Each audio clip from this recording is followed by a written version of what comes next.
Welcome back to the Now Morning Show. A conversation right now. We're speaking about the THA Reshuffle, and joining us is Gerry Macfarlane, former THA Assemblyman and former member of the TRHA. Good morning, Gerry, and welcome.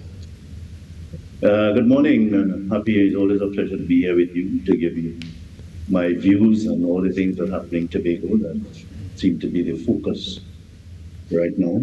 Right, yesterday, unfortunately, there was a murder in Plymouth, and so on, that was really devastated. And of course, a situation where the mother and baby, after having a C-section, was died within 24 hours after surgery. So things not looking so bright. But up to you now where we want to start.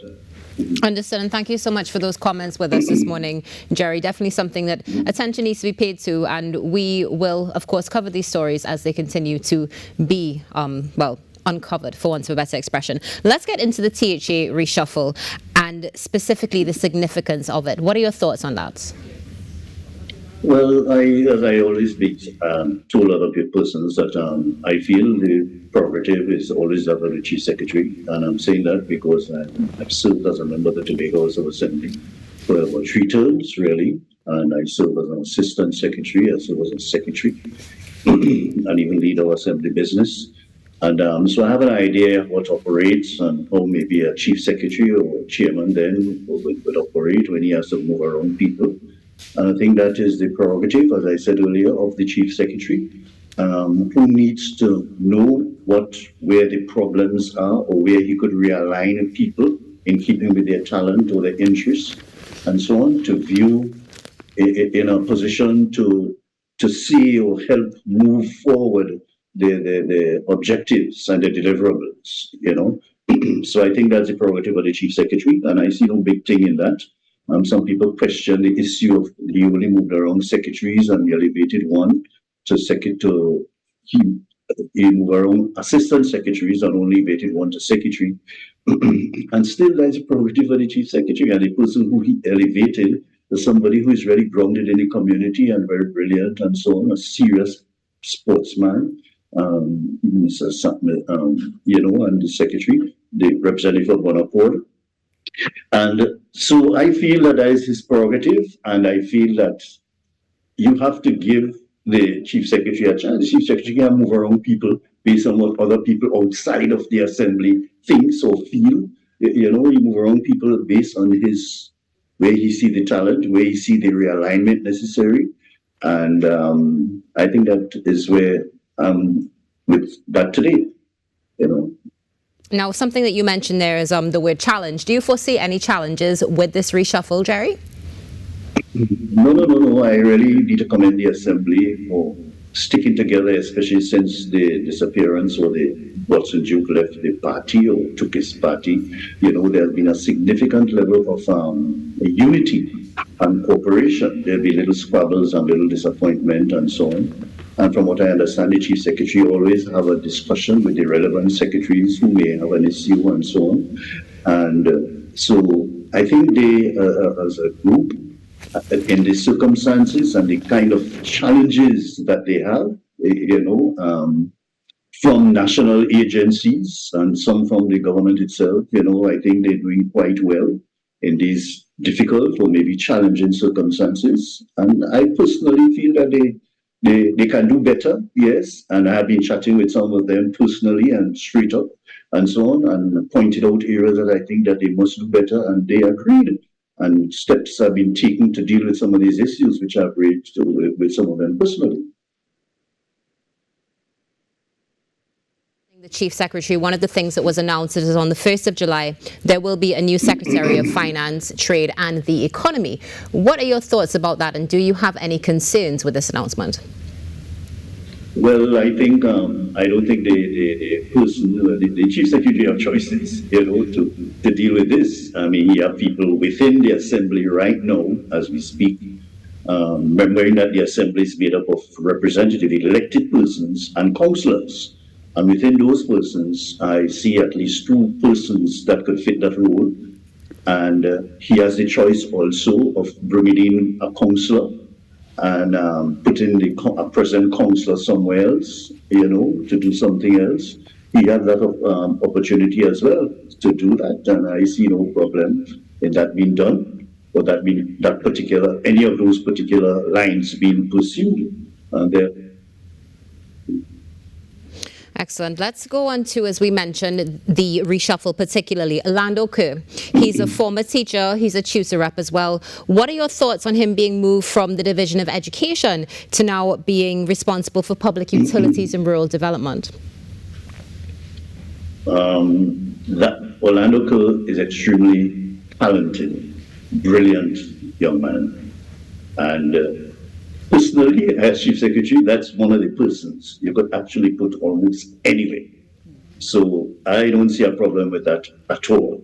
And I feel and if there was room for another secretary position, there are only 7 secretaries, including, but if you exclude the Chief Secretary and the Deputy Chief Secretary, provides for 9, so I don't see him moving to that positions, and you wouldn't believe that I am told that some of these people, requested and they consulted to move to positions where they're more comfortable with and so on. It's not like the Chief Secretary operated like an Ayatollah and just put people where he feels they will. He will feel and want to put them in particular places, but a lot of consultation took place and agreements.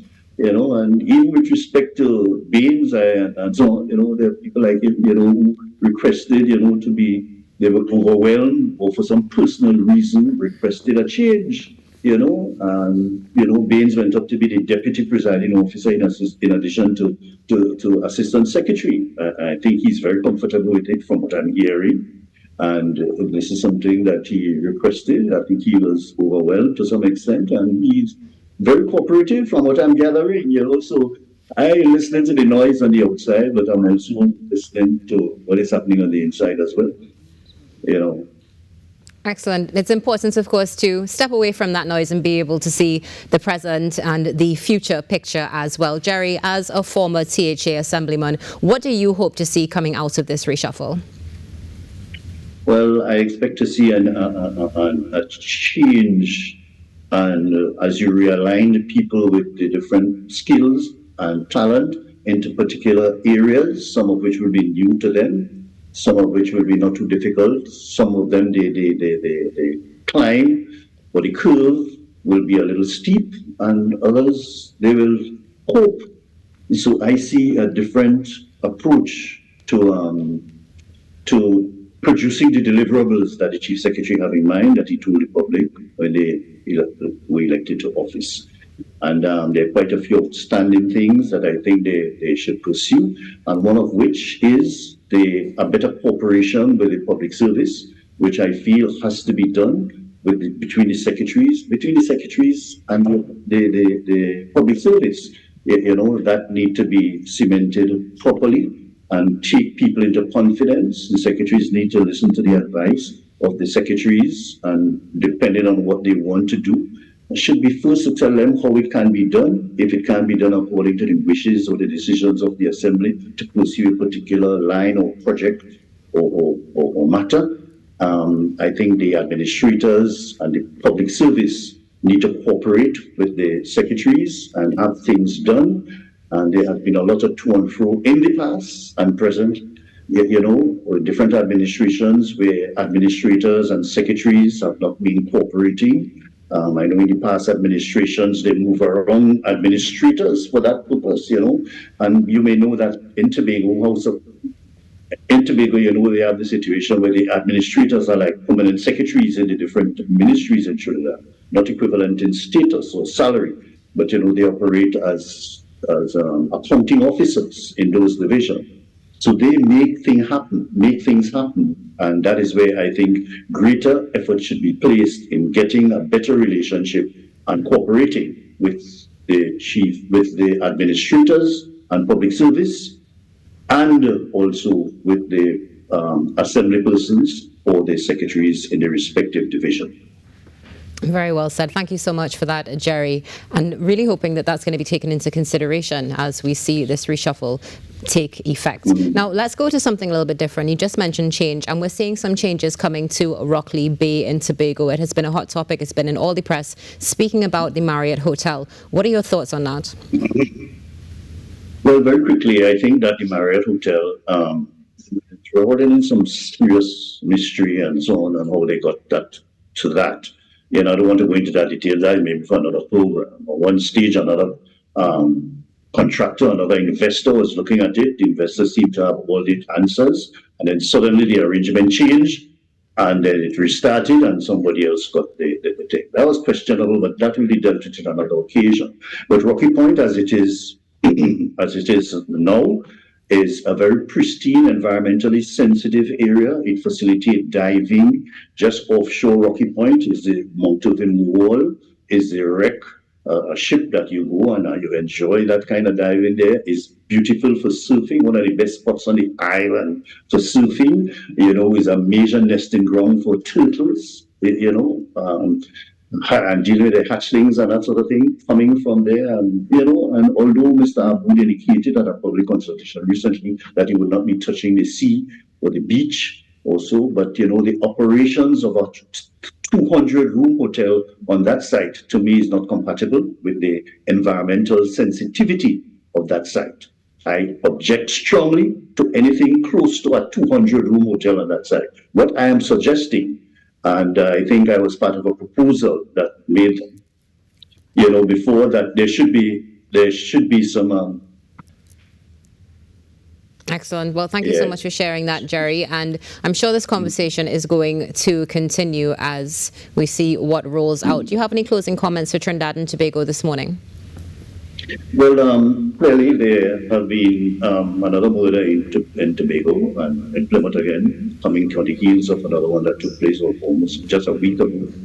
And there seemed to be no relationship between the two. But at the same time, it's a sad day for the Tobago community, where we have 8 or 9 murders. I mean, it's significant, and it's impacting on people and people's business and the way of life and so on. You can't be sit down and join a discussion or play dominoes, and then somebody passes that can't just spray down people, you know, and just speed out to the community, you know. So I'm hoping that the cameras and the police do what is required to deal with that situation. It is frightening, and given my discussion with a number of people from my community of Plymouth, where I'm born, bred and grew, they want a discussion. They feel that we should have a discussion without the police presence to talk about safer community, and we're going to have this thing sometime next week to start with. And there's one other final issue I want to touch before we close, if you permit me. There was yesterday we had the experience of a death of a mother and a baby having died within 24 hours after cesarean section.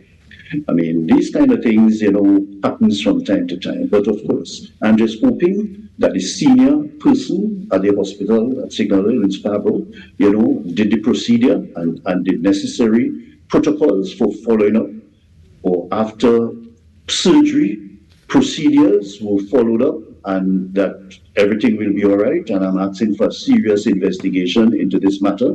We can't continue to have these mishaps and problems at the Scarborough Hospital, especially in light of the fact that this patient came to Roxborough Hospital, diagnosed correctly, and sent emergency to the Signal Hill Hospital. And I feel that, you know, they have the resources there.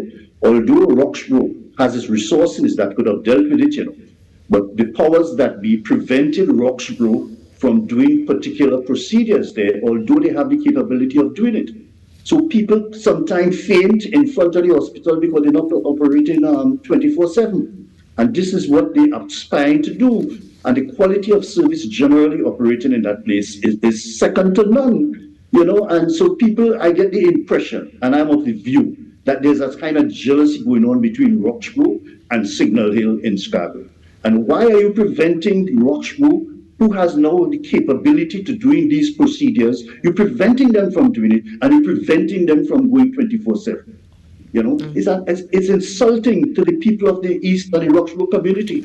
You know, so I really hope that something could be done to deal with that, and the necessary investigation into this death as well. It's very sad. Thank you so much for sharing that. Indeed, very sad. Mr. Macfarlane, hoping that you have an excellent day, and we'll chat again soon. Take care. I'm always grateful for this opportunity to have these discussions with you from time to time. Have a blessed day, sir. It's our pleasure. Gerry Macfarlane, former THA Assemblyman, on the THA Reshuffle and some trending things happening in Tobago. We'll be back in a few moments after this break.